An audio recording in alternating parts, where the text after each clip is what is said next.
Hi Tim, how you doing today? Yeah, good, thanks. Good. Excellent. Peter Billis on the other side of this camera, and the program manager for Otago Polytechnic's Avalanche Safety and Snowsport Instruction programs. And today I've got Tim Williams here from Treble Cone. Yep. Fantastic. And Tim, your capacity up there? I am the adult supervisor, special programs supervisor for the Treble Cone Snowsport School. Wow, that's a big business card, isn't it? So it basically is what would be called a snow sports director kind of thing.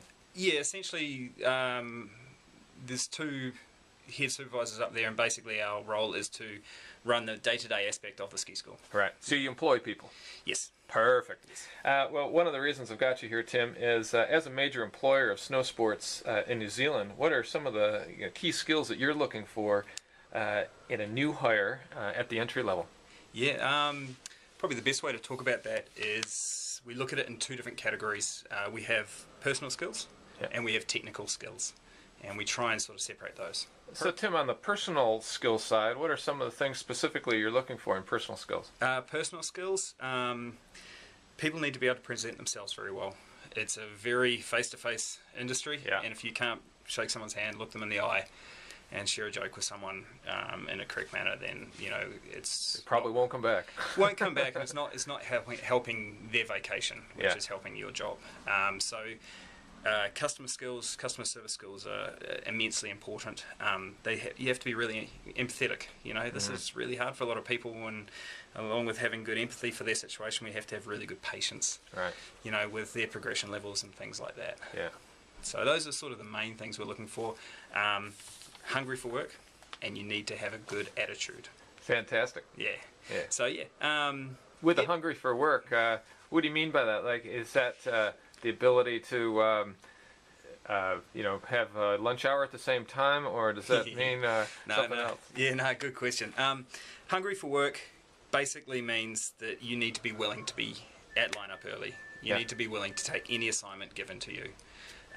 You need to be willing to go that extra distance and maybe take work that's not of the primary discipline that you are qualified in or interested in. So if you can actually teach in more than one discipline, so if you're a snowboarder and you can teach a ski lesson, even an introductory one, that would go a long ways with you guys. Immensely. Right. If we see people that are just keen to get stuck in to help the team perform better as a unit, then it's that's someone that we not only going to try and give more work to, but we're going to do our best to progress them and give them more skills. Right. And we're going to support them as much as we can. Those are the kind of people you want to have around with you. Yeah, great communication, all those sorts of things. Perfect. So Tim, with the qualifications, you mentioned those are really useful for you. What specifically would you want to have in New Zealand at Treble Cone? Yeah, Treble Cone, a minimum of level 1. And we're talking about NZSIA level 1 or S-bins. It's essentially, minimum of Kiwi NZSIA level 1 or snowboard equivalent, obviously, as your primary certification. Obviously, having a kids certification is hugely important as well. Right. If you don't have that, then you're really limiting the amount of work that we can give you, and therefore, not basically as what's a good way to put it? Employable. Excellent. We want to give as much work to people as possible. The more willing people are to get more qualified in diversity with those qualifications, the more employable they are. Sounds good. Now, Tim, you've been in the game a long time, which is usually the case for anybody that's in a supervisory role. Yep. How many seasons? Just finished my 29th. Oh my God! Yeah, it's getting a little grey in the beard, mate. Yeah, you get that. You've worked all over the place overseas, Austria, Canada, USA, even Australia. Yep. I did a little surgeon over there for 5 winters. Now, tell me, with those qualifications that you mentioned, because a lot of people that come on these our courses certainly identify that they would like to be able to travel overseas and get work. Absolutely. These qualifications that you mentioned, these New Zealand quals, the level 1 and the crossover, and the kids certs, are those all useful overseas, and do they look for those similar type of or level of quals to employ people? Absolutely. They don't have the same amount of hiring pool that we have in New Zealand. In New Zealand, we only have a minimal amount of resorts with a massive hiring pool when you include not only New Zealanders going through courses, but foreign internationals trying to work in New Zealand. Right. So when you go to other resorts, they don't have as many people to call upon, so there's more options for employment overseas in different areas, but you've got to be able to tick the box. Right. And, you know, level 1, absolutely minimum, because you're primarily going to need a visa. Yeah. So to get any sort of visa, you need a qualification. Right. Employability through qualification, kids, is hugely important. Right.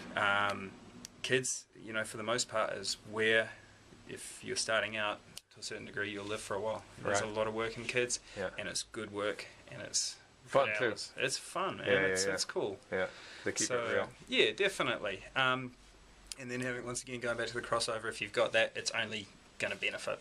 You know? And the crossover, teaching a different discipline. Yeah, absolutely. Yeah, if you can throw the snowboard on, or if you're a skier, or vice versa, it's only going to help.